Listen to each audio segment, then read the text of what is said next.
vozidlo.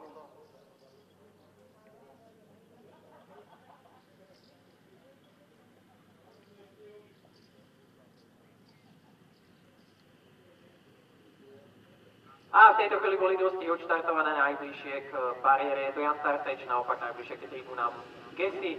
Počkáme si, kto sa posunie do vedenia. Vidíme, že tam opäť skvelá Ravi Blue.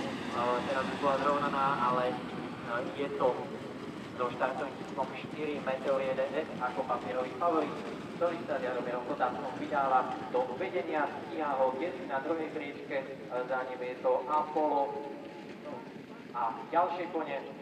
Ruby Blue opäť zacvávala, ale po Bluku za cieľom je to Meteor 1S s Jaromírom Kotáckom, nasledovaný ďalšími koňmi. Meteor 1S, Gessi za ním na druhej priečke, kone sa nám teraz trošku schovali a o malú chvíľu ich opäť neuvidíme, keďže zabehnú za tie stromy.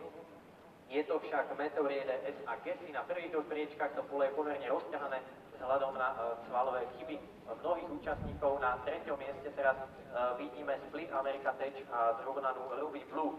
Kone zhruba 1000 metrov pred cieľom stále Meteor 1S a Jaromír Kotácek bez najmenších problémov. Kontroluje zatiaľ ten priebeh, za ním je to Gessi, takže Meteor 1S, Gessi, potom už naozaj veľmi veľká medzera. Apollo spolu so Split America Tech sú na spoločnom 3. 4. mieste.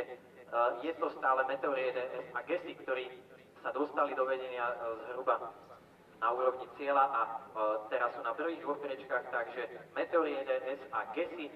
Vydali sa ich stíhať Apollo a Split America Tech, Jan Tarteč a Ravi Blue po tých zaváhaniach na štarte doháňajú stratu, kone sú v oblúku pred cieľovou rovinkou a stále je to Meteor 1S, ktorý si pohodlne klúše na prvej priečke. Meteor 1S a Gessi, toto sú prvé dva kone, ktoré zatočili do cieľovej rovinky. Meteor 1S a Gessi, zrejme bude ešte útočiť Ruby Blue a Apollo.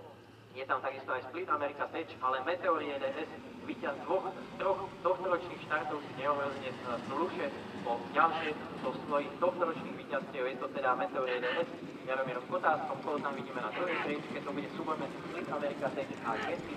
Meteor 1S na druhej priečke, Split America Tech, Gessi, tretia na štvrtej priečke Apollo, potom Jan Tarteč a Ravi Blue.